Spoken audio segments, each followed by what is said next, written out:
Namo tassa bhagavato arahato sama sambuddhassa. Namo tassa bhagavato arahato sama sambuddhassa. Namo tassa bhagavato arahato sama sambuddhassa.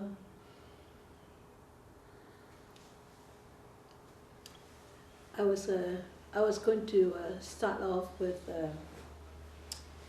the 3 sessions of Amitabha chanting. I was going to do that, but since I couldn't get the books, it's very difficult not to have the books.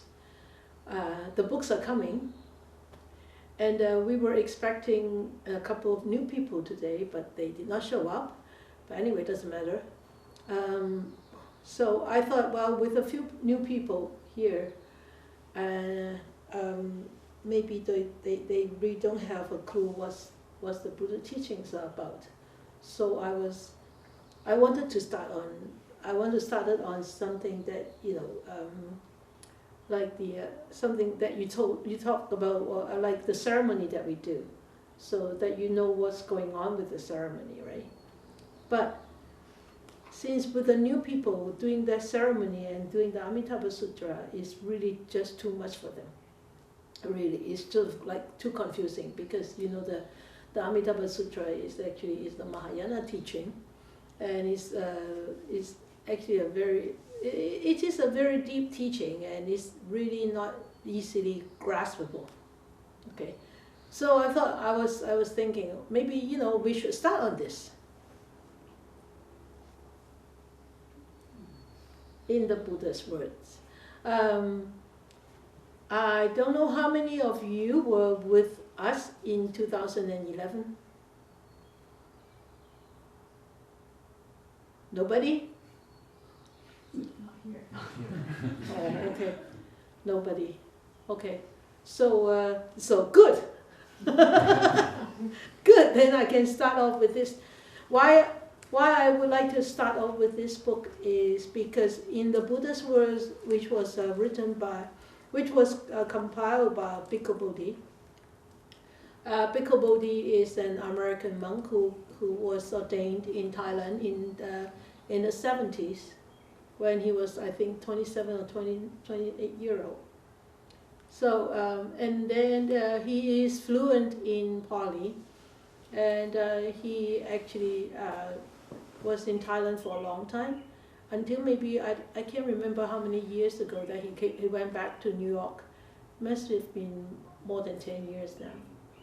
And this, in the Buddhist words, is actually a wonderful compilation of discourses from the Pali Canon, from the original Pali Canon. And in there are a lot of basics, and yet there are a lot of very deep, profound teachings. So I think for new students who come into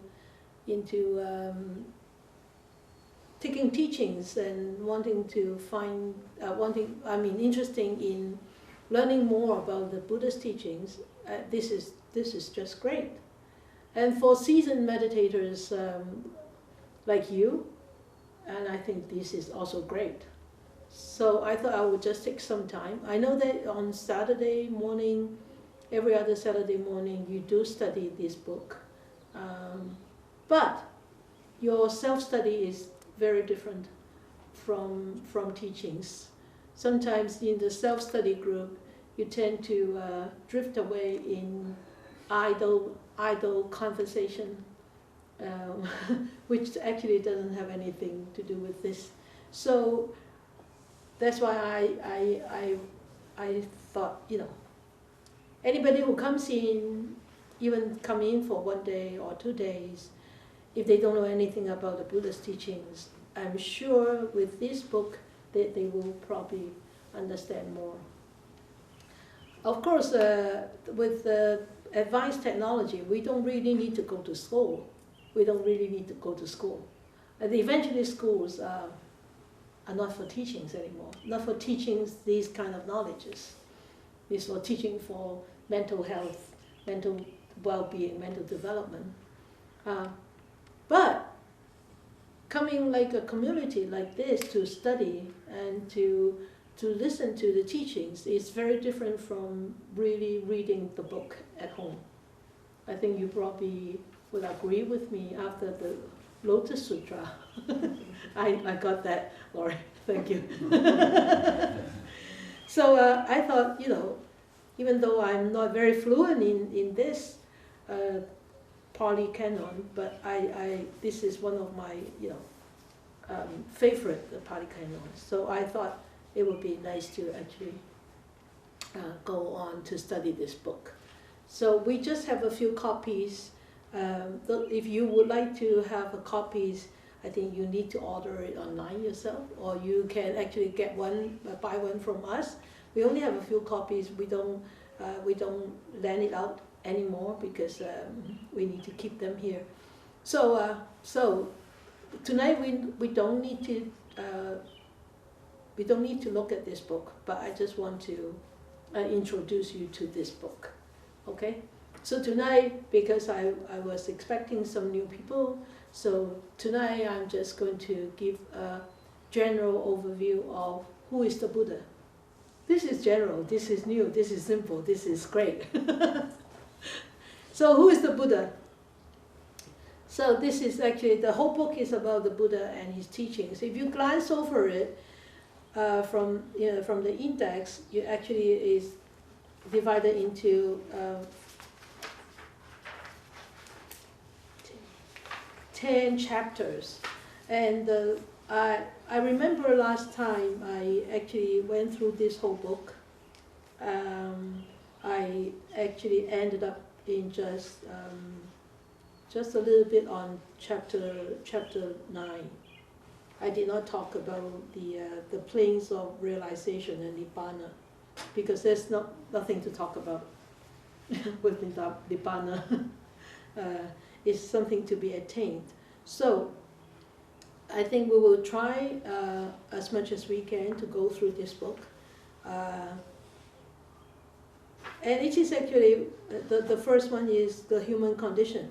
The first introduction actually tells you the whole origin or the whole reason why the Buddha actually was born in this era, in the era that we can still hear about his teachings.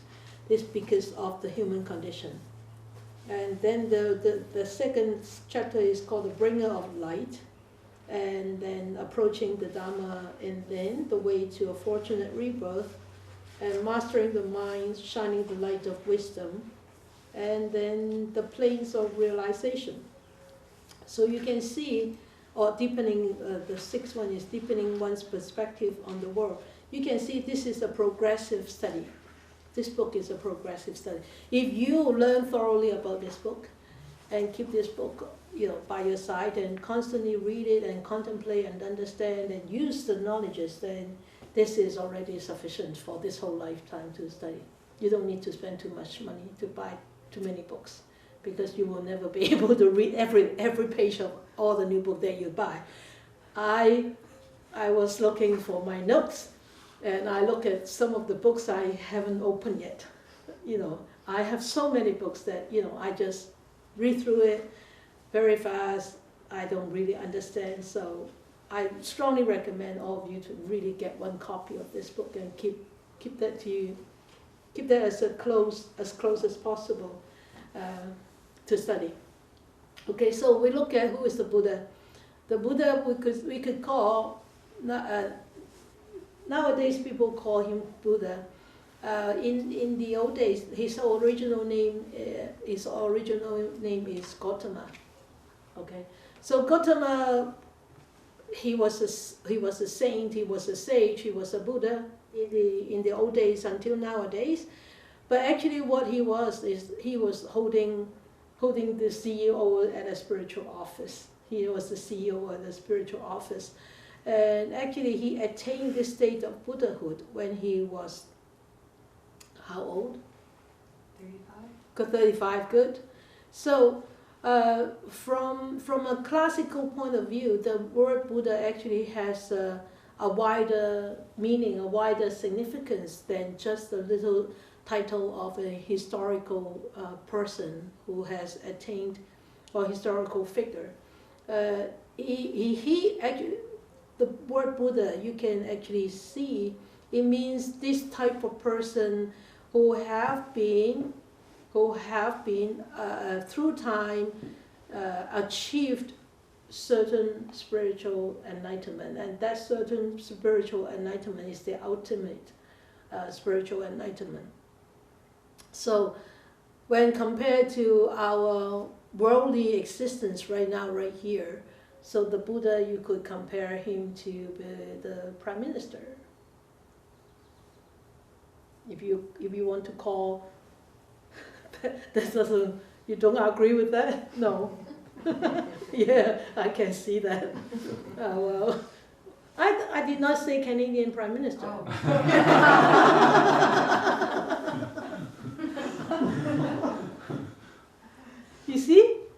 You see how we mind works. You jump onto that, labeling right away when you hear Prime Minister. I didn't say anything. I just said Prime Minister. You know, I mean, any Prime Minister or head of the state or head of the country actually, they actually host the office, right? Host the highest place in the office, who looks after the whole nation or the whole country. So the title of Buddha is actually holding the title in the spiritual office. So in this spiritual office, which there is a spiritual lineage, right? There is a lineage, and so he at the present moment, he is the latest member in that office, in that lineage. Okay, so after that lineage, it started to spread widely throughout the world, from India widely throughout the world. And as I have always said, because of different cultures, different cultural background in different nations, the teachings were interpreted differently. And even, I think, even with martial arts, you have so many different sects of martial arts, and yoga, so many different types of yoga. So it's inevitably this is the same too for the Buddha's teachings. And the Buddha always, so he was the latest member in this spiritual lineage. And you may ask, so for us as Chinese Mahayana practitioners, where does our lineage start? Of course, our lineage started in China, but the lineage of Chinese Zen Buddhism actually started from India, where Bodhidharma actually brought the Dhamma from India to China. So our teachers, our teachers, who was the Zen teacher or Chen teacher, you trace it back, is all the way back to the original Bodhidharma lineage. Okay, so the life of Siddhartha Gautama, he was born in Lumbini, Nepal. At that time, well, still now is in Nepal, but at that now people always say, oh well, the Buddha was born in India. He wasn't born in India. He was born in Lumbini in Nepal. Maybe at that time, maybe Lumbini was actually in India territory. We don't know, because India is one very different country among all countries in the world, all nations in the world. India doesn't have a record of its own historical evolution. It's very, very strange. So if you recall that there was a monk from China actually who walked across, Master Xuanzang, who walked across from China all the way to India and stayed there and then brought back those Dhamma. And he wrote a book. And because when he was when he was walking towards India and back, he actually recorded a lot of details along the Silk Road. So actually, that his record became actually the history of India. So a lot of people who are studying Indian history, they actually use Master Xinzhong's book to actually verify what was the old India like. So it's very strange. You consider that such an old country, old nation, and they don't have any record. So we don't have to argue whether it was in India, whether it was in Nepal, but at least we know this is where he was born. Okay, and he was born also is between 566 and 486 BC. Wow, you say, wow, that's a difference of 80 years. I mean, 80 years compared to eons of life, it really means nothing, right? But of course, we are so short-sighted and we look at things just like this. Of course, 80 years means just a whole lifetime to us, to some of us. So it really doesn't matter. But it's around 566 and 486. But the most recent research that actually say that it was between 490 and 410. So you could say it was even earlier. Not earlier, later. Okay, so that's BC, before our era. So he attained enlightenment in a place called Bodhi Gaya in India, and at that time he was 35. So this is Sanath. This is Sanath here, where he actually given the first sermon. So who can tell me what did he teach about the first teaching, the first sermon, and to whom?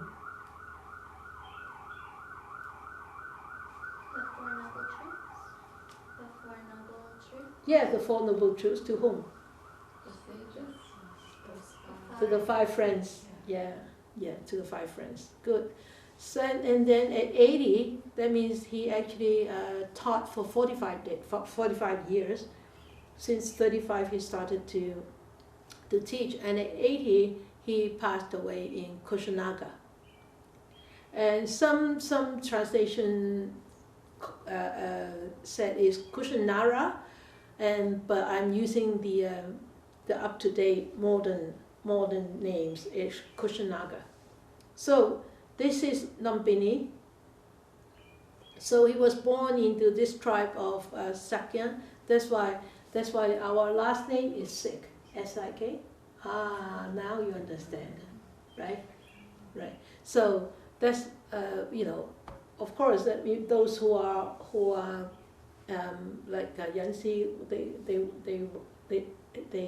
they cannot change their names in Canada unless they notarize whatever. But we in Hong Kong, we are free to change as long as we have the ordination certificate, our birth certificate. Then we go to a notary public. No, we go to a government body and show that we have been ordained as a nun. Then we can change our name. But then if we hold any bank accounts and everything, then we have to close all the bank accounts and reopen another bank account with the existing name. Yeah. So that's why our last name follows the first word of the tribe's name.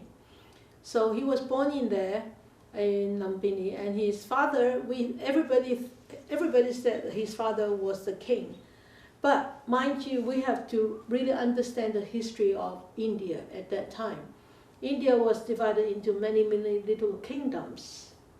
So even though people thought that his father was a king, but a lot of actually scholars actually thought that his father was the chief of some council, some elders' council. And you all know that he was raised in luxury because his father was worried that he was going to renounce the household life and then nobody will succeed him in his kingdom. So his father built him summer palaces, winter palaces, just to actually put him in there so that he would have all the entertainments, all the pleasures, all the joy, and he would not think about renunciation. So that was, he got married, who knows, at what age? 28? That's too old. In India, too old. Nobody? 16. Yeah, 16. Yeah. And one day he went out of the palace with a Chanya. Chanya, remember his chariot? Charioteer, the man who actually, take the chariot for him. And he saw, remember the four gates? The four gates at the palace? Outside the palace? What did he see at East Gate? Suffering? Yeah, of course, suffering. Suffering due to?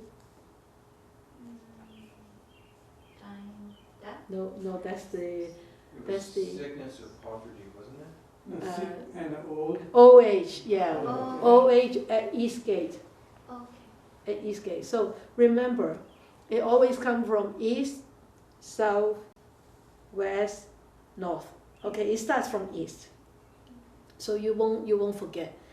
Well, this is how I remember. Okay, East Gate is old age, and then the next day he go down to the South Gate and he saw old age, then sickness.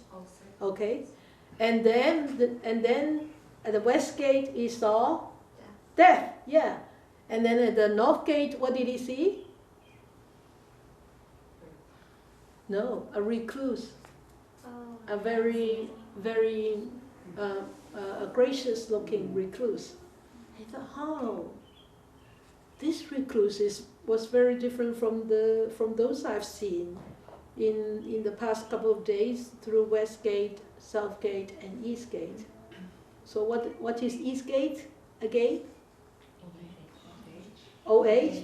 Okay. South Gate. Sickness. Okay. West Gate. Good. North Gate. Recluse. Good. You have to remember this. Otherwise, people ask you, so what makes the Buddha wanted to leave home? Then you say, I don't know. Then you don't even know how your teacher came about. You should know, right? So memorize this. So he asked Chanya, what happened to these people? And Chanya explained, this is old age, this is death, this is sickness. I said, so would I go through those? And Chanya said, of course you will go through those because you are a human being too. We all have to go through those. He said, oh no, why? This is too much of a suffering. This is too miserable. Dukkha, right? So he said, no. So one night he left. When he left, was he married? Did he have any children? What's his children's name? Child's name? Who said Rahula? Good, Rahula. Yeah, a boy, Rahula. Rahula later also became a monk, remember? Okay, so he left home and then, sick, dead, and recluse. Okay, so he left home to seek out the truth. So we are going to study the truth that he have found, right in this book. All right, we're not going to talk about it today.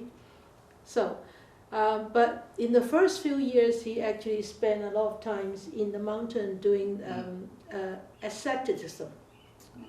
Okay, self-mortification for 6 years, down to a bone and skin, and nearly died. Then he came out of the mountain, forest, and then taking proper care of his body And then he went to sit down, and he said, let my body dry up, let my blood dry up. I will not leave this seat until I became enlightened, until I found out a way out of suffering. And there he actually went into very deep concentration, very deep samadhi, and started to see what happened in many of his past lives. And then eventually he attained enlightenment. We will go through this, I think, in the first couple of chapters. Okay, so how did the Buddha's teaching spread? How did the Buddha's teaching spread? It's actually by King Ahsoka. King Ahsoka was born in about 200 something BC, and he was a very cruel king at that time. But after he encountered the teachings of the Buddha, he totally changed, and he totally changed his attitude, his mannerism, how to rule the country. And the country became very flourished, very peaceful. And then he sent a lot of missionaries, you can call missionaries, out from India. And historically, it was being verified because Ahsoka Pillars, 20 Ahsoka Pillars, were still present, existed in parts of the world. Some of them were in museum. A few of them are still in India. So and some of these pillars, actually, some of them do not have the animal anymore on top. Some of them is just leaving the trunk of it, or maybe half trunk of it. But there are why historically is that King Ahsoka actually did a great deal of good things by sending out missionaries. How can we verify that?